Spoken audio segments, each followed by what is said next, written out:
Pendant la colonisation, l'école que le colon a amenée avait pour objectif de former des commis.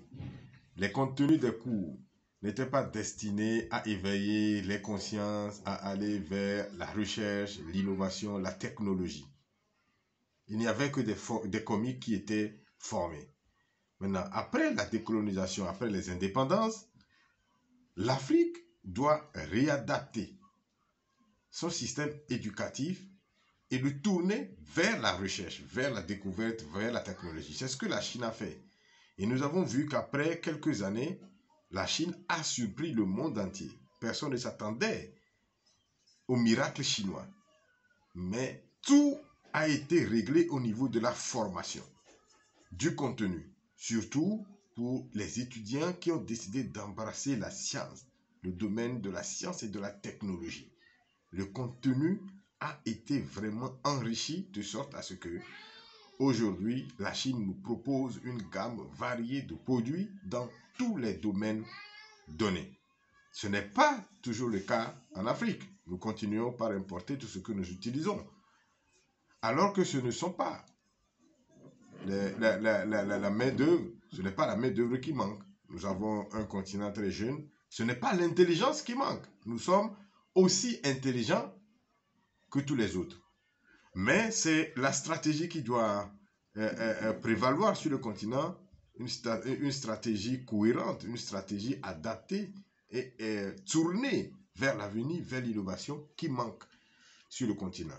Et donc, il faut faire un travail minutieux sur nos programmes scolaires, les contenus, ce que nous apprenons aux enfants dès le bas âge, qui commence dès le cours primaire, ensuite qui continue au secondaire, ce que nous apprenons à ces jeunes, et puis à l'université. Quelle est notre vision? Et comment voulons-nous atteindre cette vision? Ce sont des questions que nous devons nous poser.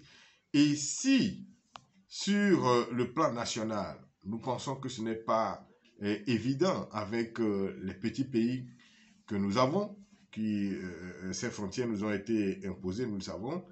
Si au niveau de chaque pays, nous ne pouvons pas avoir de grands laboratoires de recherche et tout, nous pouvons mutualiser nos forces. Et au niveau sous-régional, par exemple, nous pouvons avoir de grands laboratoires de recherche, de grands centres de formation capables de relever les défis du développement. Dans l'espace EDAO, par exemple, pourquoi ne pas avoir un énorme laboratoire qui rassemble des chercheurs, des scientifiques en vue d'atteindre un objectif donné. Et ça peut être fait au niveau sous-régional et maintenant au niveau africain également. Il y a un travail coordonné qui peut être fait. Les autres font pareil.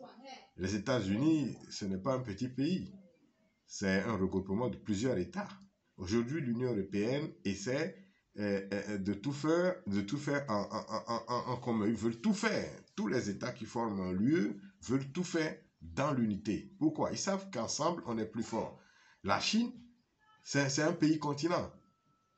Voyez-vous. Et donc, l'Afrique doit doit repenser son développement, doit repenser son système éducatif pour se tourner résolument vers l'avenir, vers le changement, vers l'innovation, vers la technologie et vers le développement.